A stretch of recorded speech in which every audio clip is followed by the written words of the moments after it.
નમસ્કાર. Dholka education society સંચાલિત શ્રી શિવશાસ્ત્રી અધ્યાપન મંદિર ડીએલએડ પ્રથમ વર્ષ કોર્સ 3 અભ્યાસક્રમ અને વર્ગ વ્યવહારના આજના આ તાસમાં હું સર્વ તાલીમાર્થી બહેનોને આવકારું છું. આજના આપણા આ વિડીયોના તાસમાં આપણે પ્રકરણ 1 શિક્ષણ વ્યવહાર અને અધ્યાપન કૌશલ્યોમાં પ્રશ્ન પ્રવાહિતા કૌશલ્ય વિશેની સમજ કેળવીશું. તાલીમાર્થી બહેનો જણાવવાનું કે આપણે અગાઉના તાસમાં પ્રશ્ન પ્રવાહિતા કૌશલ્યની અંદર કેટલીક સમજ સ્પષ્ટ કરી હતી. ત્યારબાદ આજના આ પ્રશ્ન પ્રવાહિતા કૌશલ્યના ભાગ 2ના તાસમાં જે સમજણ આપણે કેળવવાની છે તે વિશેની ચર્ચા કરીશું. અગાઉના પ્રશ્ન પ્રવાહિતા કૌશલ્યના વિડીયોના ભાગ 1માં 3 બાબતો આ કૌશલ્ય કેળવવાની જે 3 બાબતો મહત્ત્વની છે, જેમાંથી આપણે બીજી બાબત એટલે કે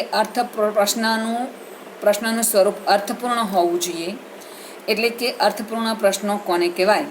જેમ કે જે પ્રશ્નો બંધારણ, પ્રશ્ન પૂછવાની પ્રક્રિયા અને નિષ્પત્તિની દ્રષ્ટિએ સુયોગ્ય હોય તેવા પ્રશ્નોને અર્થપૂર્ણ પ્રશ્નો કહે છે.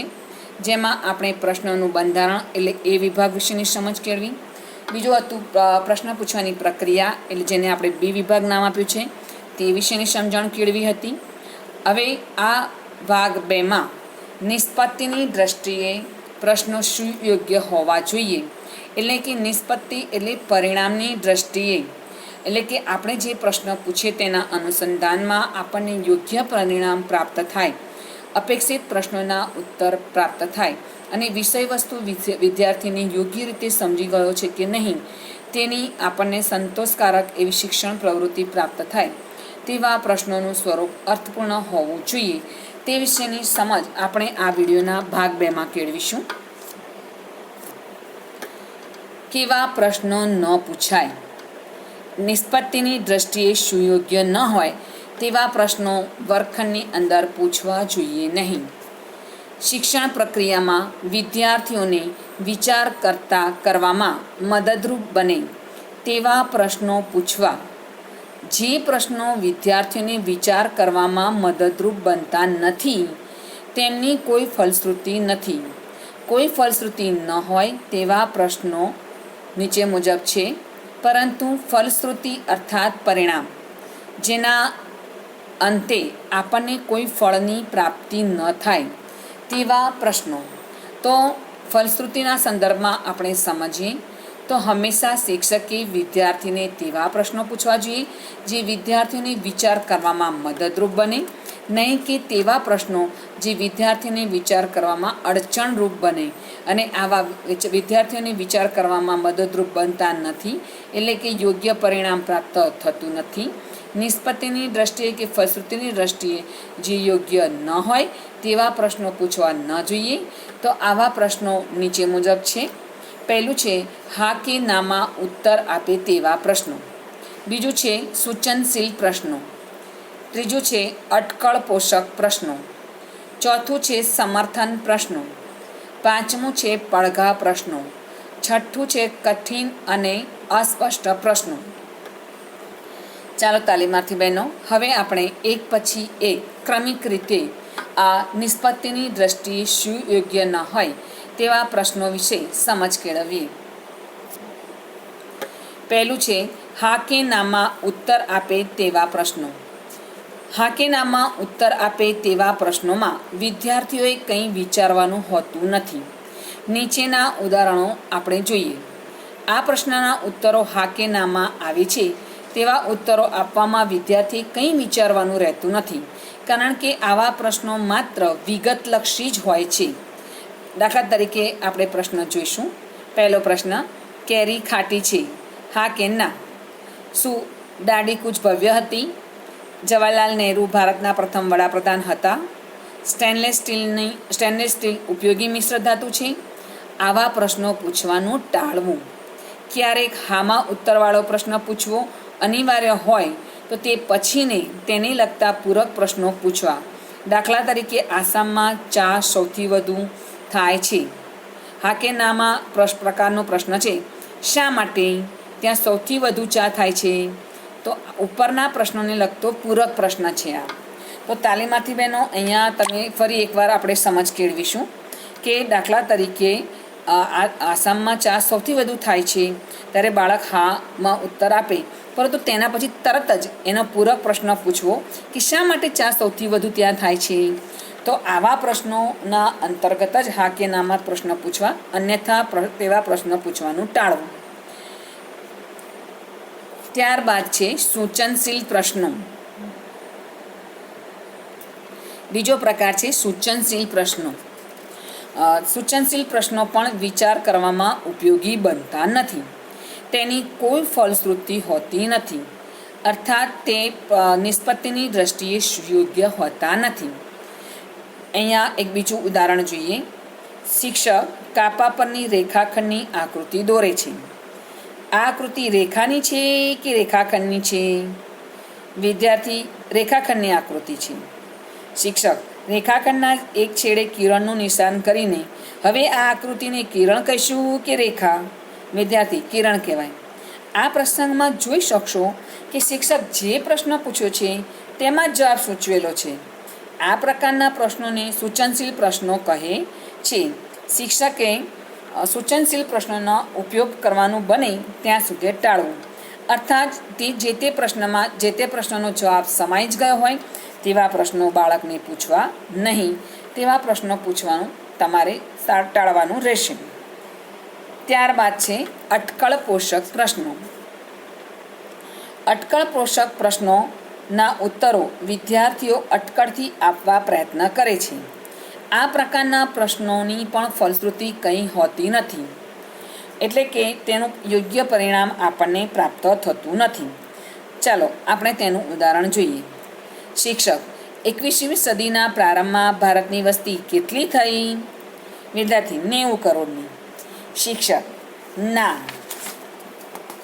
વિદ્યાર્થી, 85 કરોડની. શિક્ષક ફરી કહેશે ના. પ્રસ્તુત પ્રસંગ ઉપરથી જોવા મળે છે કે પ્રશ્નના ઉત્તર અંગેની વિગત કે માહિતી વિદ્યાર્થીઓ અગાઉ શીખી ન ગયા હોય અને તેનો જવાબ શિક્ષક ઈચ્છે છે, તો તે સંજોગોમાં વિદ્યાર્થીઓ અટકળથી ઉત્તર આપવા પ્રયત્ન કરે છે. આ પ્રકારના પ્રશ્નો પૂછવાથી વિદ્યાર્થીઓ અટકળથી ગપ્પા મારીને ઉત્તર આપતા થઈ જાય છે. આથી આવા અટકળ પોષક પ્રકારના પ્રશ્નો પૂછવાનું ટાળો.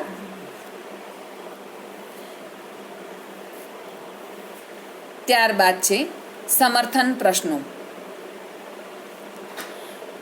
એટલે કે એવા પ્રશ્નો કે જેમાં શિક્ષક કોઈ એક વિધાન કરે છે અને તે વિધાન માટે સમર્થનની જરૂર હોય ત્યારે ખરું ને, બરાબર ને, સાચું છે ને જેવા પ્રશ્નો પૂછે.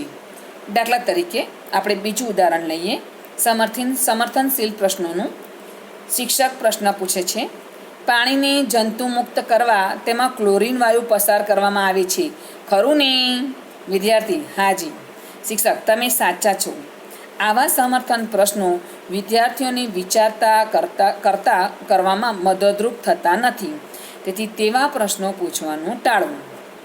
ત્યારબાદ પાંચમો પ્રકાર પડઘા પ્રશ્નો. પડઘા પ્રશ્નો પણ નિષ્પત્તિની દ્રષ્ટિએ યોગ્ય હોતા નથી. તેનું કોઈ પરિણામ પ્રાપ્ત થતું નથી. પડઘા પ્રશ્નો કોને કહેવાય તેની સમજ નીચેના પ્રસંગોના અભ્યાસ કરવાથી આપણને મળશે. શિક્ષક પ્રશ્ન કરશે, ગુજરાત આપણું રાજ્ય છે. આપણું રાજ્ય કયું છે? વિદ્યાર્થી, ગુજરાત આપણું રાજ્ય છે. શિક્ષક ફરી પ્રશ્ન પૂછશે, ગાંધીનગર તેનું પાટનગર છે. ગાંધીનગર શું છે? વિદ્યાર્થી જવાબ આપશે, ગાંધીનગર ગુજરાતનું પાટનગર છે. ઉપરના પ્રસંગ ઉપરથી જોઈ શકાય છે કે શરૂઆતમાં શિક્ષક માહિતીની રજૂઆત કરે છે અને પછીથી તરત જ તે માહિતી ઉપર આધારિત પ્રશ્નો પૂછે છે. આ પ્રકારના પ્રશ્નોને પડઘા પ્રશ્નો કહે છે. આ પ્રકારના પ્રશ્નો વિદ્યાર્થીને વિચારતા કરતા નથી, તેથી તેમની કોઈ નિષ્પત્તિ નથી. આવા પ્રશ્નના ઉત્તરમાં શિક્ષક અગાઉ રજૂ કરેલી માહિતીનો પડઘો પાડે છે, જેથી વિદ્યાર્થીઓની વિચારવાની પ્રક્રિયાને પડઘા પ્રશ્નો મદદરૂપ બનતા નથી. શિક્ષકે પડઘા પ્રશ્નોના ઉપયોગ કરવાનું ટાળવું જોઈએ. ત્યારબાદ છે છઠ્ઠું છે, કઠિન અને અસ્પષ્ટ પ્રશ્નો પણ બાળકોને પૂછવા જોઈએ નહીં. ઘણીવાર શિક્ષક વર્ગખંડમાં શિક્ષણ કાર્ય કરતા બંધારણની દ્રષ્ટિએ અને પ્રશ્ન પૂછવાની પ્રક્રિયાની દ્રષ્ટિએ યોગ્ય હોય તેવા પ્રશ્નોના ઉત્તરો વિદ્યાર્થીઓ આપતા નથી. તો આ પરિસ્થિતિ માટે નીચેના જેવા અનેક કારણો પણ જવાબદાર હોઈ શકે છે. એટલે કે તાલીમાર્થી બહેનો અહીંયા કહેવાનો અર્થ એ છે કે કેટલીક વાર પ્રશ્નો બંધારણની દ્રષ્ટિએ યોગ્ય પણ હોય અને પ્રશ્ન પૂછવાની પ્રક્રિયા પણ યોગ્ય હોય, તેમ છતાં વિદ્યાર્થીઓ જવાબ નથી આપતા. તો તેની પાછળના કારણો શું છે? તો ચાલો આપણે તેવા કઠિન અને અસ્પષ્ટ પ્રશ્નોનું સ્વરૂપ સમજીએ. કઠિન અને અસ્પષ્ટ પ્રશ્નો કોને કહેવાય? તો જો પ્રશ્નો અઘરા હોય તો પણ વિદ્યાર્થી આપણને જવાબ આપતા નથી. વિદ્યાર્થીઓની કક્ષાથી ઊંચી બુદ્ધિ કક્ષાવાળા પ્રશ્નો પૂછ્યા હોય, વિદ્યાર્થીઓની શિક્ષણ પ્રક્રિયામાં રસ ન પડતો હોય, ક્યારેક વિદ્યાર્થીઓ પૂર્વજ્ઞાનથી અપરિચિત હોય, વિદ્યાર્થીઓની શારીરિક સ્થિતિ સારી ન હોય, વિદ્યાર્થીઓ બેધ્યાન હોય, શિક્ષક અને વિદ્યાર્થીઓ વચ્ચે કોઈ પણ જાતનો સંબંધ ન હોય, તેવા સંજોગોમાં શિક્ષકે બંધારણની દ્રષ્ટિએ કે પ્રશ્ન પૂછવાની પ્રક્રિયા યોગ્ય હોવા છતાં બાળકો તેવા પ્રશ્નોના જવાબ આપતા નથી. પણ તેમાં મહદઅંશે કઠિન અને અસ્પષ્ટ પ્રશ્નો ભાગ ભજવે છે. શિક્ષકે વિદ્યાર્થીઓના પ્રશ્નોના ઉત્તર આપી શકે તેવા સંજોગો એટલે કે ઉપરના જેવા કારણોને ધ્યાનમાં રાખીને પ્રશ્નમાં જરૂરી ફેરફાર કરીને પ્રશ્નો પૂછવા જોઈએ. આમ આ સમગ્ર ફલશ્રુતિના આધારે આપણે એમ કહી શકીએ, ચર્ચાના આધારે એમ કહી શકીએ કે કેવા પ્રશ્નો પૂછવાનું વર્ગખંડમાં શિક્ષકે ટાળવું જોઈએ. તો ફરી એકવાર જોઈ લઈએ. હા કે ના પ્રકારના પ્રશ્નો, સૂચનશીલ પ્રકારના પ્રશ્નો, અટકળ પોષક પ્રશ્નો, સમર્થન પ્રશ્નો, પડઘા પ્રશ્નો અને કઠિન અને અસ્પષ્ટ પ્રશ્નો પૂછવાનું શિક્ષકે વર્ગખંડમાં ટાળવું જોઈએ. તો તાલીમાર્થી બહેનો, અહીંયા આપણે આપણા આ તાસની ફરી એકવાર સમજ કેળવી લઈએ.